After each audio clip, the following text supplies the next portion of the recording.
రాయలసీమలోనే మొట్టమొదటిగా ప్రపంచ స్థాయి రోబోటిక్ కీళ్ల మార్పిడి శస్త్రచికిత్సలు. ప్రైవేట్ హెల్త్ ఇన్సూరెన్స్ పాలసీ కలిగిన వారికి క్యాష్ లెస్ సౌకర్యం. Vidyasagar hospitals, Rajiv road, Marutinagar, Sonu vision దగ్గర, కడప.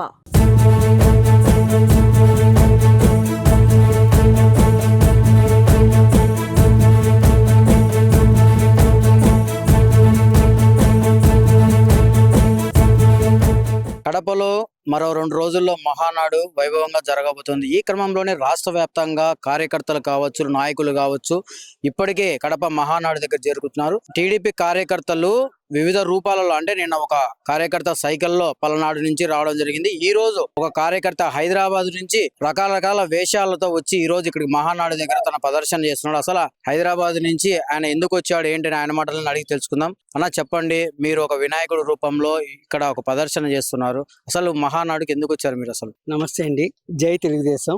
నేను గత 20 సంవత్సరాల నుండి కూడా ఇలా వివిధ దేవతా రూపాల్లో మహానాడులో వస్తుంటూ బయటను కూడా ఇలాగే దేవతా రూపాల్లో తిరుగుతూ అందరిని అలరించాను. యాక్చువల్ గా శిల్పారామంలో జాబ్ చేసేవాడిని, హైదరాబాద్ శిల్పారామంలో. కరోనా ముందు నాకు జాబ్ పోయింది. మాస్క్ పెట్టుకోమని మంచిగా అవేర్నెస్ చేశారని CP Sajjanar sir police department లో జాబ్ ఇచ్చారు. అది కూడా కొత్త ప్రభుత్వం వచ్చిన తర్వాత అది కూడా జాబ్ పోయింది. కానీ చంద్రబాబు నాయుడు గారు నాకు తెలుగుదేశం మహానాడు స్టార్టింగ్ తిరుపతి నుంచి మొన్న రాజమండ్రి వరకు కూడా జరిగిన సభల్లో నేను వినాయకుడి వేషంలోని, హనుమంతుడి వేషంలోని, కృష్ణుడి రూపంలో, ఎక్కువ కృష్ణుడు వెంకటేశ్వర వేషం వేసేవాడిని. ఆ రూపంలో అందరిని అలరించేవాడిని. మహానాడుకు వచ్చిన జనాలందరినీ కూడా అలరించేవాడిని. ఈ 57 ఏళ్ళైనా స్టిల్ బ్యాచులర్ గా ఉంటూ నేను పార్టీ కార్యకర్తలే ఉండి కూడా నాకు ఎంత ఆదాయం వచ్చినా కూడా ఈ మేకప్లకే ఖర్చు పెట్టుకున్నాను.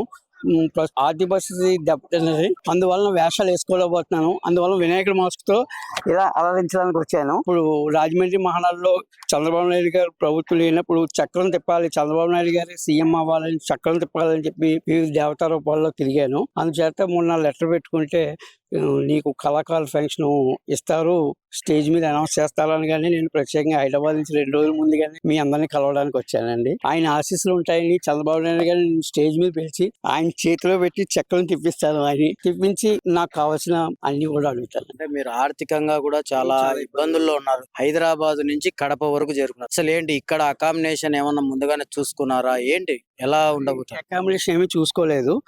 ఇంకా 27 నుంచి ఇక్కడ ఎలాగా అందరికీ ఉంటాయండి. ఇంకా అదే ప్రస్తుతం బయట ఉన్నాను. అకామిడేషన్ ఏం చూసుకోలేదు. ఇంకా తెలుగుదేశం ప్రభుత్వం వాళ్ళు ఎప్పుడు వెళ్ళినా కూడా కొద్దిగా ఆర్థిక సాయం చేస్తుంటారు కళాకారులకి. అలా ఈసారి కూడా చేస్తారని ఆశిస్తున్నాను. రేపు లోకేష్ బాబు గారు వచ్చినా నేను ప్రత్యేకంగా కలిసి ఆర్థిక సాయం చేయమని అడుగుతాను. అది కాకుండా స్టేజ్ మీద బాబు గారు నేను పిలిచి ఆయన చేతిలో చక్రం పెట్టి తిప్పాలని ప్రత్యేకంగా హైదరాబాద్ నుంచి వచ్చాను.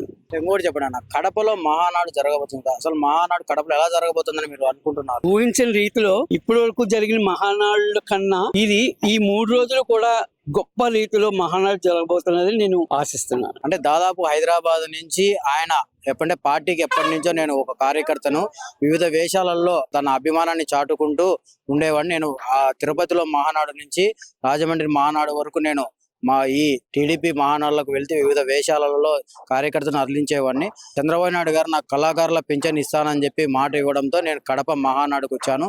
ఇక్కడ స్టేజీ పైన చంద్రబాబు గారు నాకు పింఛన్ అనౌన్స్ చేస్తారని చెప్పి కూడా ఆయన చెప్తున్నాడు. టీడీపీ పార్టీని నమ్ముకుంటే ఎప్పటికైనా కానీ ప్రతి కార్యకర్తకు న్యాయం జరుగుతుందని చెప్పి తను చెప్తున్నాడు. వీడియో జర్నలిస్ట్ సాగర్తో నాగమరెడ్డి, సుమన్ టీవీ, కడప.